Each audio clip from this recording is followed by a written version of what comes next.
Assalamualaikum warahmatullahi wabarakatuh.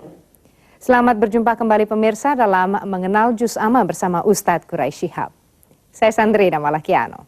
Kali ini yang akan dikupas adalah surat Al-Mutaffifin. Bahasan surat ini adalah bagian pertama dari dua bagian bahasan surat Al-Mutaffifin. Dan melalui surat ini Allah mengecam para pelaku perdagangan yang melakukan kecurangan dalam transaksi atau timbangan. Menurut Allah, ini adalah awal sebuah kecelakaan bagi pelaku dagang dan awal kerugian di dunia. Dengan turunnya ayat ini, Allah memperlihatkan bahwa Islam tidak hanya mengajarkan ajaran akidah, tapi juga mengajarkan bagaimana melakukan transaksi atau interaksi perdagangan yang baik dan benar. Untuk mengetahui lebih jauh sanksi bagi pelaku bisnis yang melakukan kecurangan, kita simak bersama paparan Ustadz Quraisy. Bismillahirrahmanirrahim.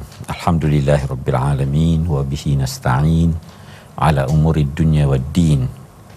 Wassalatu wassalamu ala asyrafil mursalin sayyidina Muhammad wa ala alihi wa ashabihi ajma'in. Saudara-saudara sekalian, dalam episode ini kita akan membahas surah Al-Mutaffifin. Surah ini diperselisihkan oleh ulama. Ada yang menyatakan dia turun sebelum Nabi berhijrah. Ada yang berkata bahwa surah ini adalah surah pertama yang turun di Madinah. Jadi setelah Nabi berhijrah.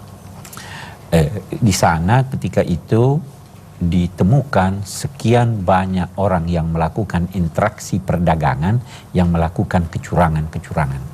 Maka turun ayat-ayat ini mengecam mereka. Dari satu sisi kita dapat berkata bahwa jika demikian ajaran Islam ini bukan hanya ajaran yang menekankan segi akidah dan pembersihan hati, tetapi juga yang ingin ditekankannya adalah keharusan berlaku adil dalam setiap interaksi kita dengan siapapun. Nah, mari kita baca, mari kita lihat ayat kita ini. Wailun lil mutaffifin. Kalau saudara membuka kitab-kitab tafsir lama, biasanya kata wail mereka artikan lembah di neraka.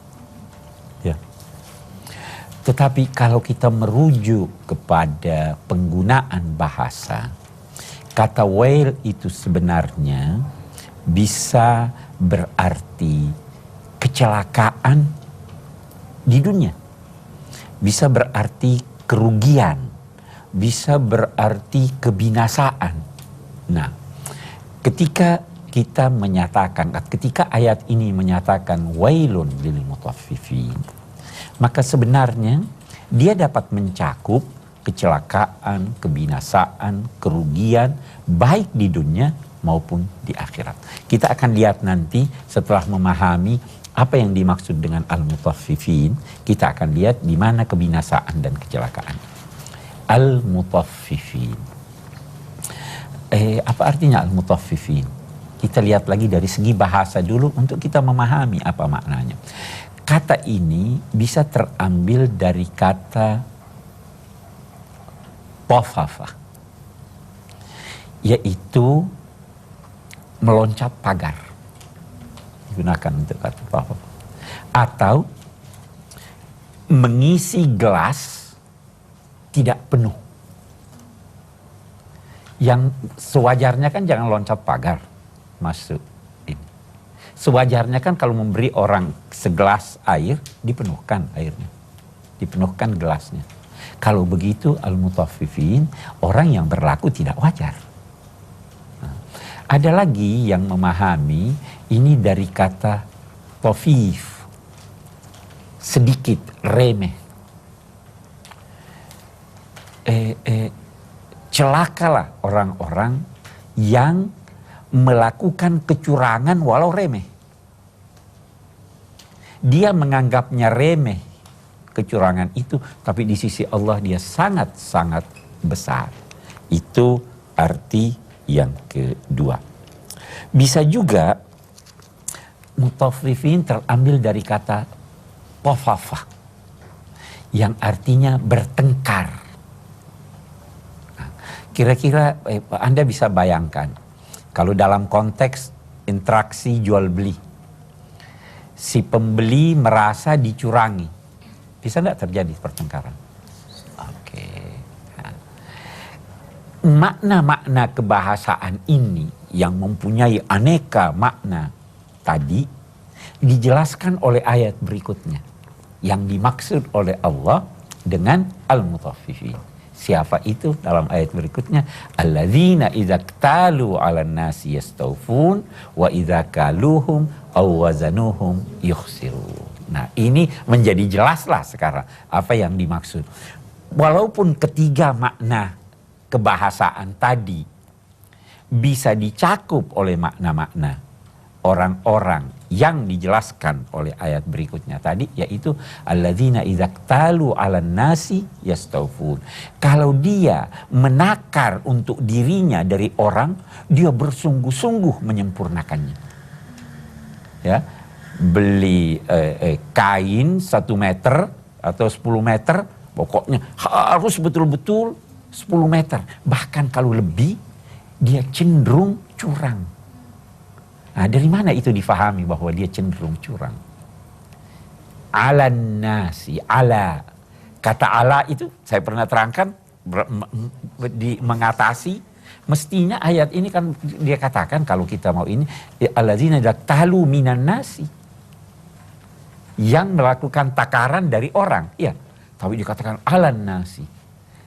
Kecenderungan untuk mengambil keuntungan sendiri melebihi haknya, itu adalah sikap yang dikecam oleh ayat ini. Nah, terus, bagaimana kalau dia menakar dan menimbang? Wa idza kaluhum aw wazanuhum yukhsirun. Kalau mereka itu menakar untuk orang lain atau menimbang untuk orang lain, dia mencurangi orang itu. Dia kurangi haknya orang itu. Baik.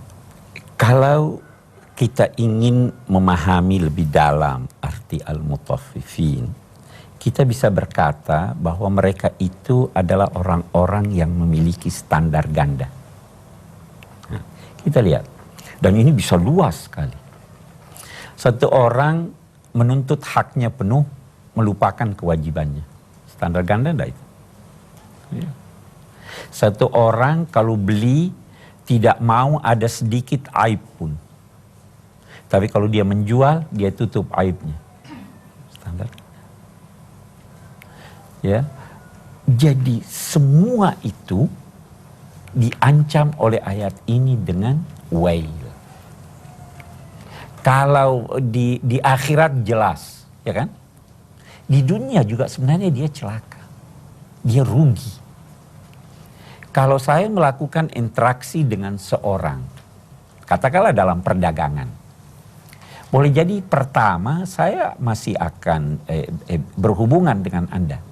Tapi begitu saya tahu dia curang, saya masih akan datang pada dia atau tidak? Dia sudah rugi satu langganan. Karena dalam interaksi keduniaan, dalam perdagangan, semua orang mestinya saling menguntungkan.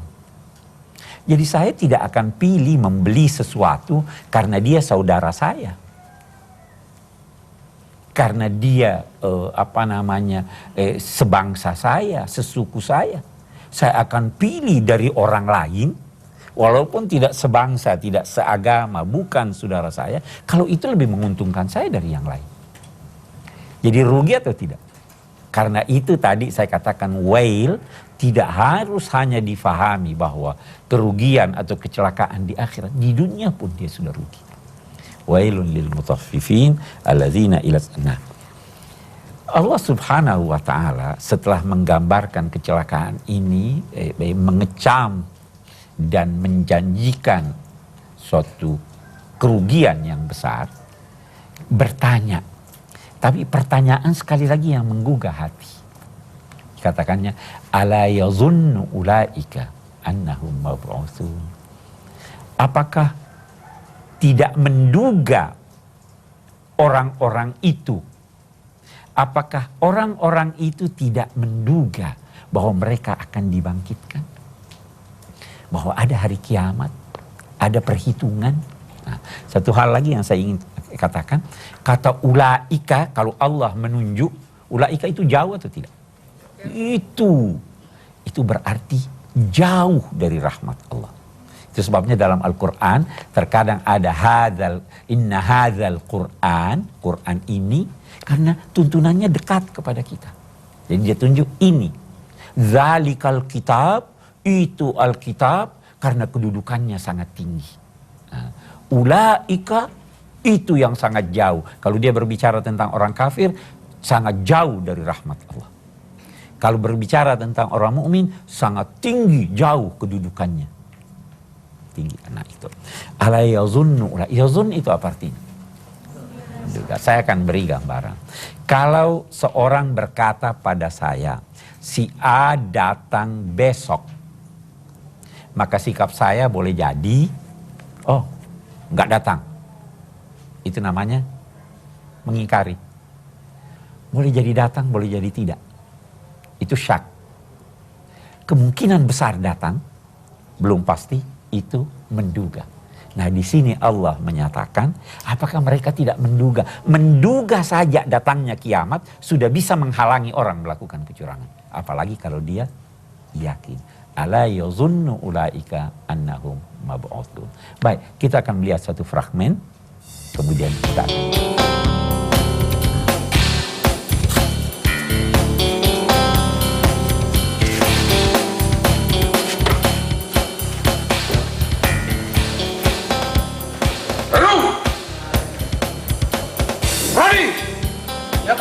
Sini semua, Pak. Apa kilat? Kamu tahu, aku kalah judi ratusan juta. Padahal akhir bulan aku harus menutup angsuran bank. Gila.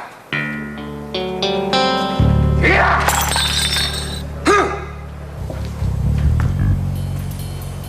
Tenang Pak, saya punya ide bagus Pak. Ide apa? Bagaimana kalau beratnya kita tambah dari yang biasanya Pak? Dengan demikian untung kita lebih banyak Pak.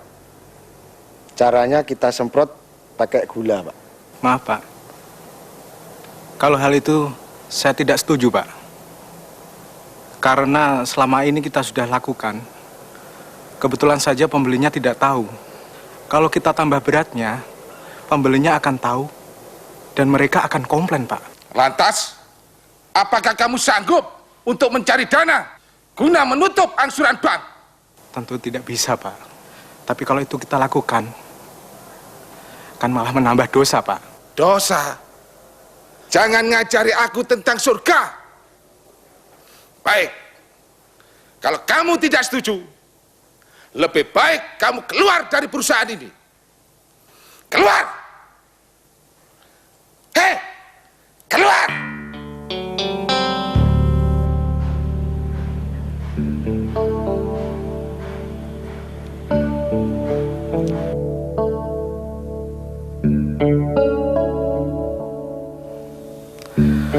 Apa yang harus aku katakan pada istriku, juga anak-anakku? Tahu-tahu siang ini aku dipecat oleh Pak Rizal. Hanya karena mengingatkan kebaikan.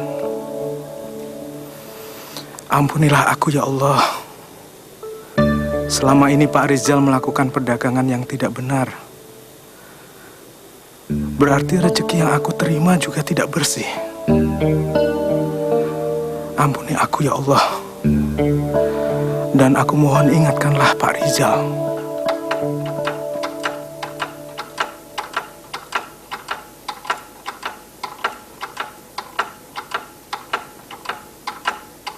Apa yang harus segera aku perbuat? Sedangkan ratusan juta rupiah musnah di meja judi. Stok tembakau menipis. Akhir bulan aku harus membayar tagihan bank. Gila. Aku bisa gila. Apa aku harus menjual gudang beserta isinya? Tidak, tidak, tidak. Aku harus mengikuti saran Heru untuk menambah beban timbangan yang lebih berat lagi. Toh, langgananku selama ini tidak tahu.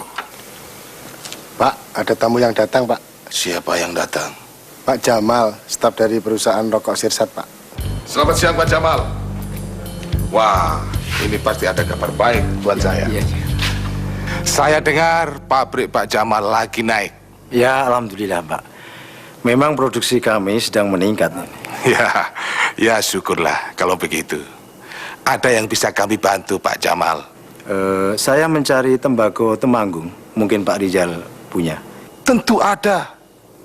Stok kami masih cukup banyak. Jangan khawatir, Pak Jamal. Jangan khawatir.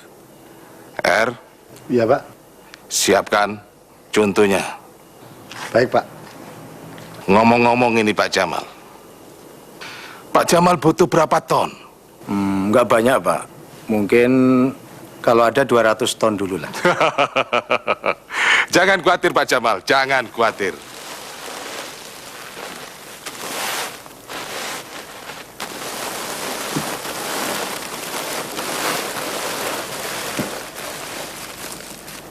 Tembakau manapun yang Bapak inginkan, kami selalu siap. Iya. Pak, contohnya sudah saya siapkan, Pak. Mari, Pak. Mari, Pak.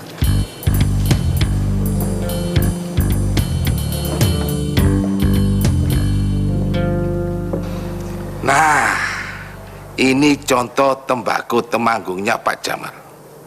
Silakan Bapak periksa dulu.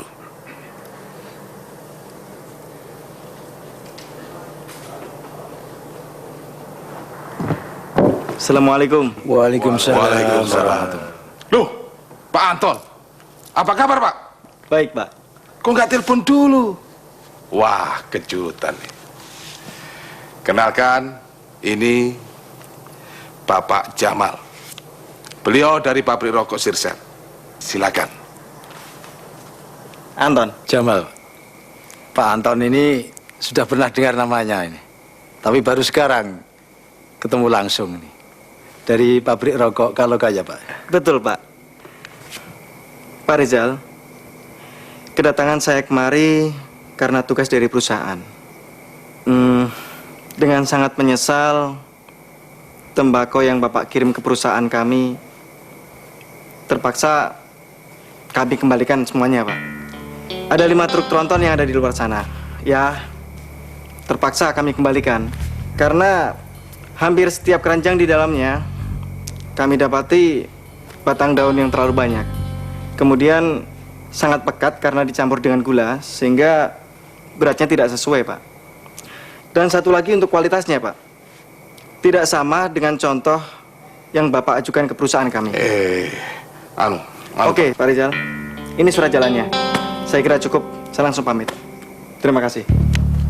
Pak Jamal. Kalau begitu sekalian saya mau pamit, Pak. Permisi.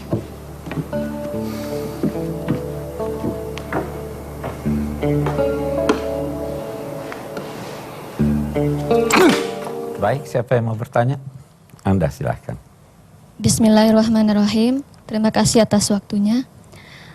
Dari fragmen tadi kita bisa melihat bahwa tindakan kecurangan dan penipuan dalam soal timbangan sudah merupakan hal yang lumrah dan membudaya di kalangan para pedagang. Padahal hal tersebut jelas-jelas dilarang oleh Allah. Yang ingin saya tanyakan, apa hikmah yang tersirat di balik pelarangan Allah terhadap para pedagang untuk tidak melakukan kecurangan dalam soal timbangan? Kemudian yang kedua, apa pengaruh dari rezeki yang tidak halal yang diperoleh oleh para pedagang dengan cara melakukan kecurangan tersebut terhadap kehidupannya sehari-hari? Terima kasih. Saya dulu tidak terlalu sependapat kalau kita katakan itu menjadi lumrah dan budaya bagi para pedagang, ya. Masih ada pedagang-pedagang yang baik, itu satu. Yang kedua, Allah Subhanahu wa Ta'ala ingin menjadikan hidup ini harmonis, serasi. keberagamaan itu dilukiskan oleh Rasulullah ad-dinul muamalah. Keberagamaan ini adalah hubungan interaksi yang harmonis antara seorang dengan Tuhan, seorang dengan sesamanya, seorang dengan lingkungannya dan dengan dirinya. Nah, keharmonisan itu bisa terjadi kalau terjadi keseimbangan. Karena itu keseimbangan, keadilan menjadi dasar bagi semua interaksi. Was-samaa'a rafa'aha wa wada'al mizan. Langit ini ditinggikannya dan dia meletakkan neraca keseimbangan. Sehingga langit berjalan berdasarkan keseimbangan. Bumi berjalan dan interaksi manusia. Sikap para pedagang yang curang ini bertentangan dengan keseimbangan itu. Karena itu dilarangnya. Sikap seorang yang memiliki standar ganda itu bisa melahirkan ketidakharmonisan. Begitu sesuatu tidak harmonis, hancur dia.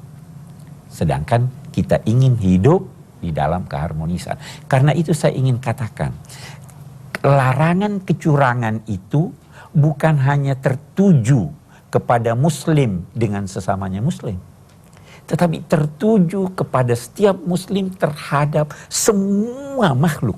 Anda harus adil terhadap binatang. Anda harus adil terhadap tumbuh-tumbuhan. Itu fungsi kita sebagai khalifah. Jadi itu lebih kurang tujuannya.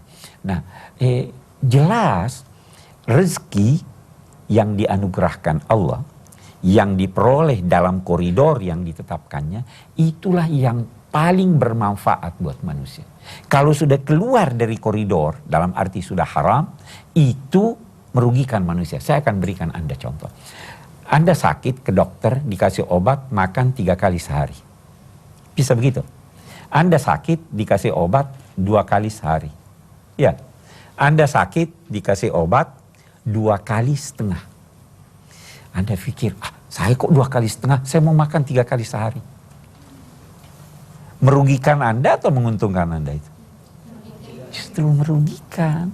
Rezeki Anda disesuaikan dengan kemaslahatan Anda, disesuaikan dengan kebutuhan Anda, disesuaikan dengan penyakit Anda. Jadi semua rezeki yang diperoleh melalui cara yang tidak benar, persis seperti orang yang akan minum obat 10 tablet sekali. Baik, masih ada? Oke, silahkan. Nah. Terima kasih. Bismillahirrahmanirrahim. Saya sangat tertarik tentang pembahasan sekarang, yaitu masalah jual beli.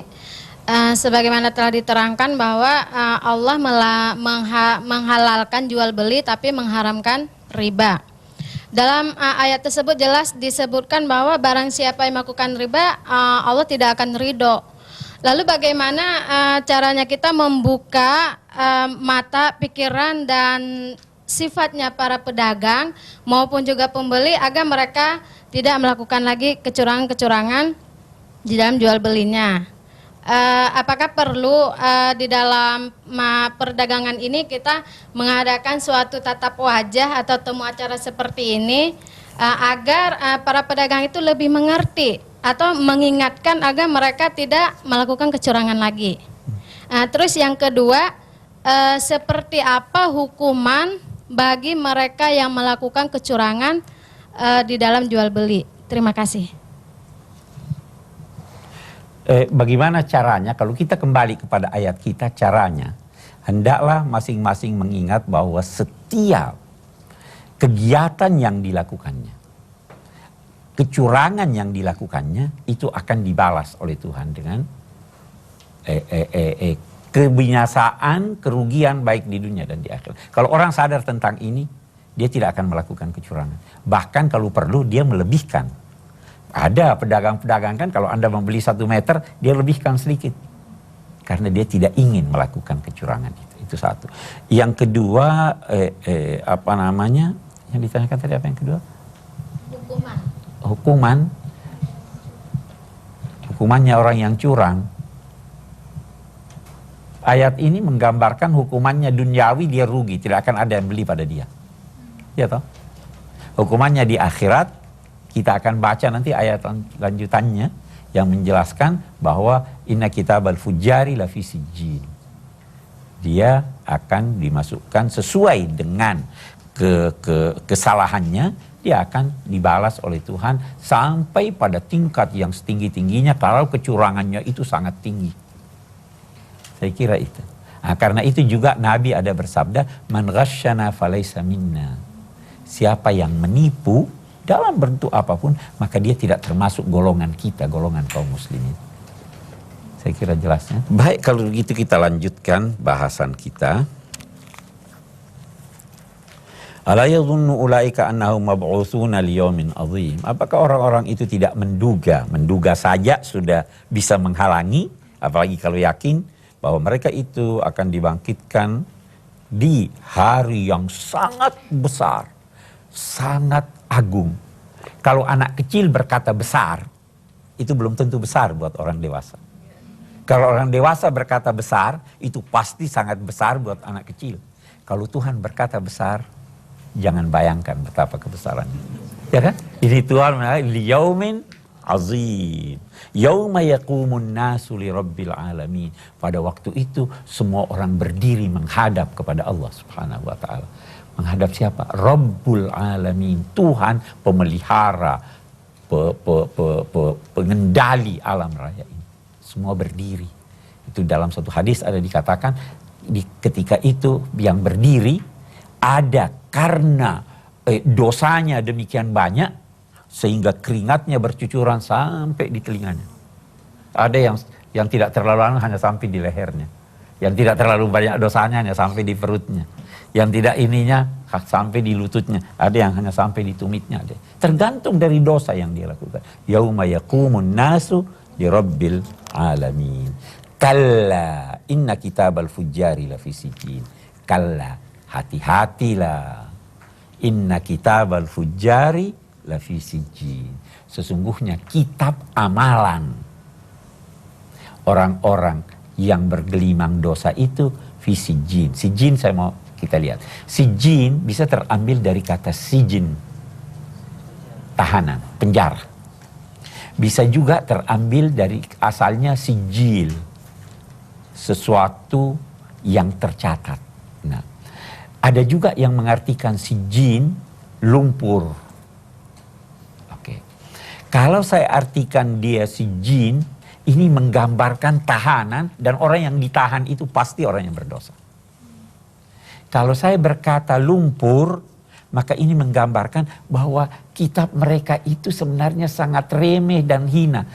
Anda pernah dengar ditulis dengan tinta emas. Apa itu? Sangat hebat ya. Kalau ini ditulis dengan lumpur. Hina. Ya, nah, kalau sijil itu ada yang mengartikan ada satu kitab amalan, kitab yang mencakup semua amalan-amalan semua orang yang durhaka. Itu dicantumkan di situ. Nah, kitabnya orang yang durhaka ada di situ juga. Nah, nanti kitab al-fujar lafi sijjin. Wa ma adraka ma sijjin, kitabum marqum. Kita sudah pernah terangkan apa arti ma adraka, kamu tidak bisa jangkau betapa hakikatnya. Yang jelas dia itu adalah sesuatu yang tercatat. Sesuatu yang dikenal. Begitu dilihat, oh ini kitabnya orang-orang al-fujar. Wailun yawma idzin lil mukadzibin alladzina yukadzibuna biyaumiddin. Celakalah pada hari itu al-mukadzibin alladzina yukadzibuna biyaumiddin, yang mendustakan hari pembalasan. Wa ma yukadzibu bihi illa kullu mu'tadin athim. Tidak ada yang mendustakan hari kiamat itu, yang mengingkari hari kiamat itu, kecuali orang yang melampaui batas dan bergelimang dalam aneka dosa. Dia melampaui batas, tidak membenarkannya. Orang yang tidak membenarkan hari kiamat, itu maknanya mu'tadin. Orang yang tidak membenarkan hari kiamat, itu asim. Bergelimang dosa. Jadi kalau mu'tadin teoritisnya, asim prakteknya. Kalla balrana ala qulubihim ma kanu yaksibun. Sebenarnya Sebab dosanya itu dia mulai dari dosa-dosa kecil sehingga berkarat hatinya. Hatinya berkarat. Akibat apa yang terus-menerus mereka kerjakan. Saya ingin berikan gambaran begini. Karatan itu mulainya apa toh? Sedikit. Noda. Lama-kelamaan bernoda lagi hati manusia seperti itu. Anda mulanya hanya sedikit dosanya. Kalau tidak bertobat, kalau bertobat hapus. Kalau tidak bertobat, begitu. Sampai akhirnya Anda terbiasa dengan itu.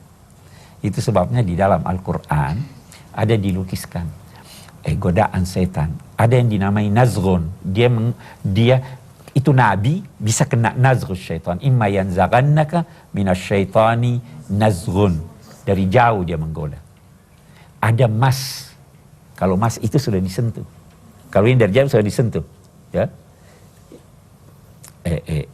Innal ladzina taqaw iza massahum ta'ifun minasyaitan tazakkaru. Nah, ada lagi lams. Kalau mas masih sentuhan, lams sudah bergandengan tangan. Sudah bersahabat. Sudah berteman. Ada lagi istahwathu syaitan hayran. Sudah cenderung jatuh cinta kepada setan. Tetapi dia masih bimbang. Ada istahwadha alaihimus syaitan. Sudah dikuasai oleh setan. Nah ini tahapan-tahapan. Nah orang-orang semacam ini kalla balrana ala qulubihim makanu yaksibun. Saya kira itu yang dapat kita kemukakan sampai di sini. Silahkan yang mau bertanya. Baik, silahkan yang mau bertanya. Anda, silahkan. Terima kasih banyak atas kesempatannya. Saya mau bertanya, dalam surah Al-Mutaffifin ini Allah menjelaskan tentang bagaimana ganjarannya terhadap orang-orang yang mengingkari hari kiamat gitu kan ya. Terus ada sebagian kalangan gitu, terutama kalangan filosof yang mengatakan bahwa untuk apa gitu loh Allah menciptakan dunia ini atau alam ini hanya untuk dimusnahkan gitu, mubazir dong Allah menciptakan gitu. Nah, pertanyaan saya, apa sih maksud daripada mendustakan hari kiamat di sini? Terima kasih. Apa maksud menciptakan hari kiamat? Iya, mendustakan hari kiamat dalam ayat ini. Mendustakan atau menciptakan hari kiamat? Mendustakan. Mendustakan. Apa maksudnya mendustakan hari kiamat? Ya mengingkari hari kiamat gitu.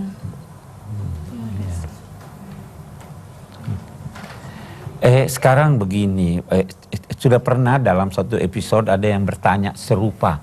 Tuh apa nih Allah menciptakan kemudian dia hancurkan mubazir. Ya samalah satu orang, ini dunia nggak ada harganya di situ. Masih jelek dunia ini. Dia mau bangun buat Anda sesuatu yang jauh lebih hebat dari dunia.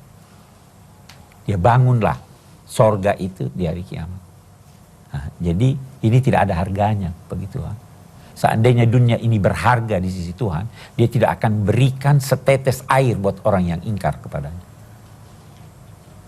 Itu di dalam sebuah hadis dikatakan begitu. Nah, dia ingin orang di dunia ini hidup damai, tenang, berinteraksi secara adil. Maka dia ciptakan hari itu dan dia tuntut kita mempercayainya. Begitu kita percaya, maka kegiatan kita itu selalu akan harmonis. Orang yang percaya adanya hari kiamat, dia tidak akan melakukan sesuatu kecuali untuk mendapat kenikmatan itu. Dia bukan untuk dirinya sekarang. Bukan untuk dirinya sekarang. Dia melihat sesuatu hal yang jauh. Anda sekarang mahasiswa, untuk apa capek-capek belajar? Kalau sekarang saya sudah ini. Tapi saya membayangkan sesuatu yang baik nanti. Ya, begitu juga. Karena itu Anda mau bercapek-capek sekarang demi mendapat gelar, ya kan? Mendapat gelar demi mendapatkan sesuatu yang membahagiakan hidup Anda di dunia dan di akhirat. Saya kira itu lebih kurang ya. Masih ada? Silakan. Bismillahirrahmanirrahim. Sebagaimana Bapak tadi ungkapkan bahwasanya orang yang melakukan kecurangan akan mendapatkan balasan baik itu di dunia atau di akhirat. Pertanyaan saya adalah apakah boleh kita membalas orang yang curang dalam bermuamalah gitu untuk membuat dia jerak gitu? Misalkan dia berjualan dengan mengurangi timbangan, kemudian kita memprovokasi orang untuk berbuat seperti itu agar dia merasa jera seperti itu. Terima kasih. Memprovokasi orang agar Membalas perbuatannya itu agar dia merasa jera dengan perbuatan curangnya itu. ya. Saya kira begini, saya tidak ingin menggunakan istilah provokasi atau apapun ya. Yang jelas, kalau ada yang curang, beritahu teman Anda, jangan beli pada dia, itu curang. Itu salah satu cara untuk menjadikan dia jerah. Dan boleh jadi sebelumnya Anda nasihati dia. Kalau Anda begini, itu tidak akan ada yang beli pada Anda. Saya tidak akan lagi datang membeli. Jadi tidak perlu lantas tulis di koran, bicara di ini, itu tidak harus begitu. Ya, kita akan mengambil kesimpulan dari apa yang kita baca ini. Namun sebelum mengambil kesimpulan, saya masih ingin membaca ayat ini. Tadi ada ketinggalan. Wa ma yukadzibu bihi illa kullu mu'tadin asim iza tutla alaihi ayatuna qala asatirul awwalin. Ini salah satu ciri dari orang yang penuh kedurhakaan. Apa itu? Kalau dibacakan, disampaikan kepada kami ayat-ayat kami, baik ayat-ayat Al-Quran maupun ini, dia berkata, oh ini apa yang kamu sampaikan dongeng masa lalu, ini mitos. Jadi dia melecehkan ayat-ayat Tuhan, dia melecehkan ayat-ayat Al-Quran. Nah, baru dia katakan, kalla balrana ala qulubihim ma kanu yaksibun, kalla innahum an rabbihim yawma idzin lamahjubun. Hati-hatilah. Mereka itu nanti akan terhalangi dari Tuhan. Terhalangi apa? Tidak akan mendapat rahmat Tuhan. Orang-orang yang semacam ini tidak akan mendapat rahmat Allah Subhanahu wa Ta'ala. Ini sebagian dari ancaman-ancaman itu. Nah, kalau kita ingin simpulkan, apa kesimpulannya ini? Ayat-ayat ini menyatakan bahwa jangan melakukan standar ganda. Jangan melakukan kecurangan dalam kehidupan. Jangan melakukan suatu tindakan yang merugikan orang lain dalam interaksi Anda. Interaksi apapun. Karena jual beli itu bukan hanya dalam bentuk kita baca sekarang ayat Al-Quran. Iza nudiya lis-salati min yaumil jumu'ah fas'au ila zikrillah wa dzarul bai'.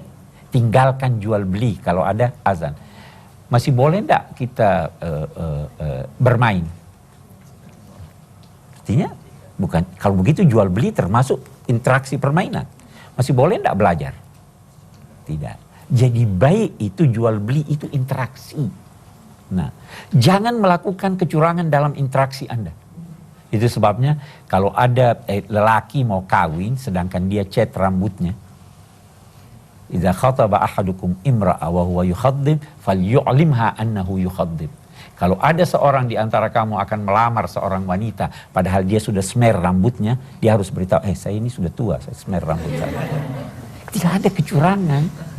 Begitu juga perempuan-perempuan dengan segala imitasi dan ininya.